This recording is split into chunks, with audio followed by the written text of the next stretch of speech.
when I first saw the trailer for this, I was excited right away. Cool. How did you come up with the idea for Super? Well, I came up with this movie a long time ago. I wrote the first draft back in 2002.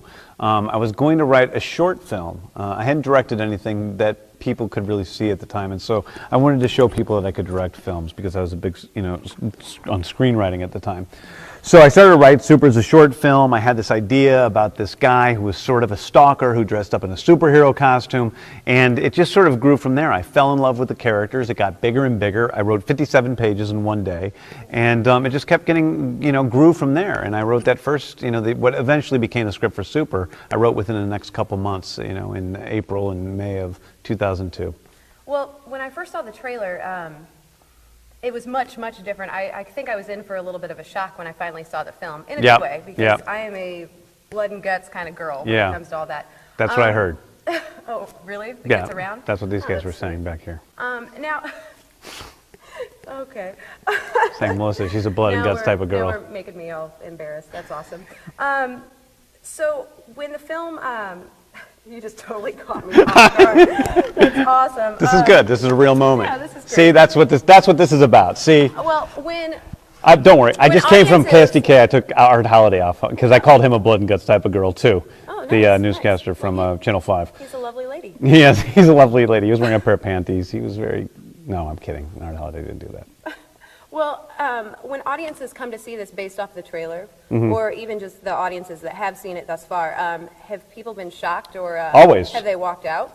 Have you had any walkouts? Yes, had a walkout. I know we've had walkouts before. I mean, because Super's a very, very dark film, and it takes a lot of twists and turns. Like one of the things when I set out writing Super, I wanted to write a movie where you think you know what's going to happen next, but you don't really know what's going to happen next. And so it's always taking you in a direction you don't assume is going to happen. Many Hollywood movies today, that people aren't comfortable with that.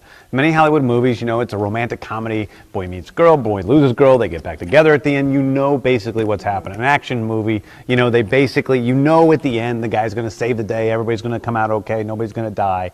And Super isn't like that. Super is a movie. It's more like life. I don't know what's going to happen tomorrow. I don't know what's going to happen in the next hour. I don't know when I'm going to call you a blood and guts girl. It just happens. True. Yeah, it does happen. I like to take people by surprise. It happens every so often. It's cool. You guys shot this film in less than a month. Right. On a pretty strict budget. Yeah. Can you tell us a little bit about that? Yeah, I mean, we had to be, because Super had a very low budget, because it is such an esoteric, dark film, we needed to shoot it for a couple $1,000,000. We shot it over 24 days.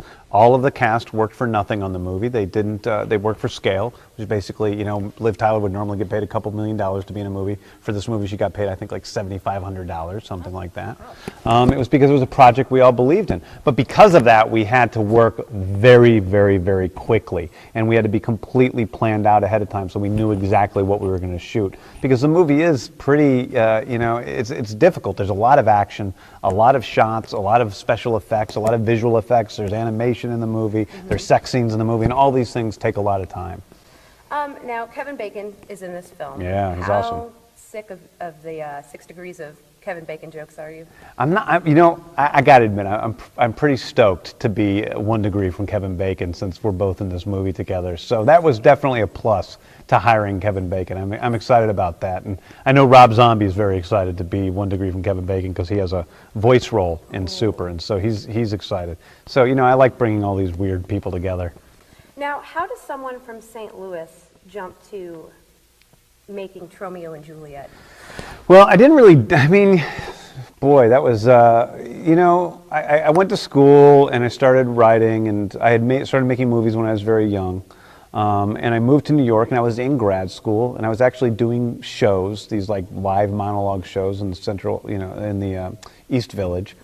And so I think Lloyd had heard of me from that, the guy who runs Troma Studios. But I went in and I tried to get a job as what I thought was going to be like doing office work or something like that, because I needed a job while I was still in school. And Lloyd instead gave me $150 to write Tromeo and Juliet. So I think it was more a matter of, once I had that opportunity to write it for $150, I didn't look at that as like, oh, I'm only getting paid $150. I looked at it that like, I'm going to get a movie made that I'm going to have my name on, and it's going to be out there forever. And I just completely went crazy and tried to take control of the production as much as I could and learn every single facet of filmmaking that I could while I was there. You know, it's kind of funny that you say that. By the way, your IMDb bio is hilarious. I just got to throw that out there. I don't know if you've looked at it as of late. I have not looked at it as of late. But one of the facts about you is, and correct me if I'm wrong here, that you choreographed the sex scenes in Romeo and Juliet. I did. Choreographed. I did choreograph the sex scenes. You know, I go in and I make a tape of myself having sex with someone, and then I give it to the people that are no. You know, Lloyd. Here's the basic truth: is when Lloyd makes a movie, he wants to make sure that the actresses are going to, this may come off as creepy or something, I don't know. Whatever. But anyway, he wants to make sure, you know, he hires an actress, they're supposed to be nude, it says in their contract they're going to be nude, but he's afraid they aren't really going to be nude. So he wants to make sure they're really comfortable, and also, frankly, Lloyd Kaufman is very uncomfortable directing sex scenes, so he unloaded that onto me as a young kid who had never been on a movie set, that I had to, like, set up these sex scenes. So I would have to take, like, you know, the two girls and the lesbian sex scene into a small room with me and them, and I'd have to describe what they have to do to each other and film that on like a VHS tape to show Lloyd what exactly the sex scene was going to be, and then we'd go and recreate that on the day. And part of it was also for Lloyd to make sure they were actually willing to take their clothes off, as opposed to getting to the set and saying, oh no, I'm not willing to do that anymore. You hated that job, didn't you? I'm going to be totally honest. I mean, there was a part of me that enjoyed it, you know, but there was a part of me that didn't, that really did dislike it because, Really? well, yeah, because I had barely worked in film. I had, you know, and then I'm like telling girls to like take their clothes off in like this ugly little dirty carpet room in Hell's Kitchen, and it was sort of, it felt a little sleazy. So it was a little bit uncomfortable. How did you get involved with Dawn of the Dead? Because, I mean, this is I read in your bio as well that you used to direct zombie films I did. As a kid. How do you jump to the epitome of zombie films? Well, there was, well, thanks, but Eric Newman, who produced Dawn of the Dead, had been trying to get me to write different screenplays over the years for all sorts of things, and he was a friend of mine, but we could never come to a project that we both agreed on. And one day he just called me at home and he said, listen, what do you think about, you know, doing a remake of Dawn of the Dead? And I thought about it, and I was like, it's kind of weird because it's making a remake to a sequel and, you know, all this stuff. But I just instantly sort of filled my, you know, I mean, just sort of inspired me instantly. And I saw a way that we could do justice to an original Dawn of the Dead film that was different from the original, had a totally different story, but had the same premise, and could be a very unique film. And so I was really inspired to write that screenplay and excited about doing it. How do you feel about all the remakes and reboots here in Hollywood? I mean, you obviously are writing your own new stuff that nobody has ever done before. Yeah. But do you feel like it's taken over a little too much? Yeah, I mean, I think in some ways, yes, but it's what the audience wants to see, I guess. I think the problem is that, you know, you can make any movie with love. You can take a stupid premise and make a great movie out of it if you have if the people are talented and they put their hearts and souls into it.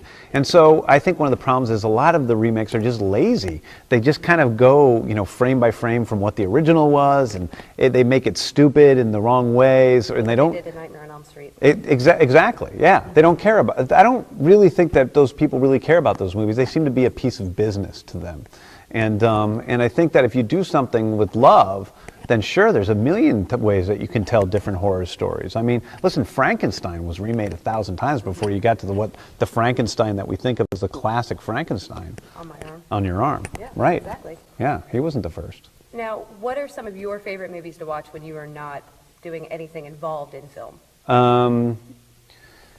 Well, I watch anything that's supposed to be good, you know. I mean, it's like, or that's supposed to be interesting in some ways. So I love horror movies. I love comedies. I love, you know, I guess those are my favorites. But I like a great drama, good art film. I like all kinds of cinema. There's nothing I don't like. I like a romantic comedy if it's good, you know. So anything, as long as it's something that I can sink my teeth into, that seems to have some affection for the characters and doesn't just take me in the way that I expect to go every 2 seconds, then I'll enjoy the movie. Well, fantastic. Guys, Super opened this weekend in St. Louis, so go ahead and check that out. We'll be right back with more Film Fiend. Ta-da!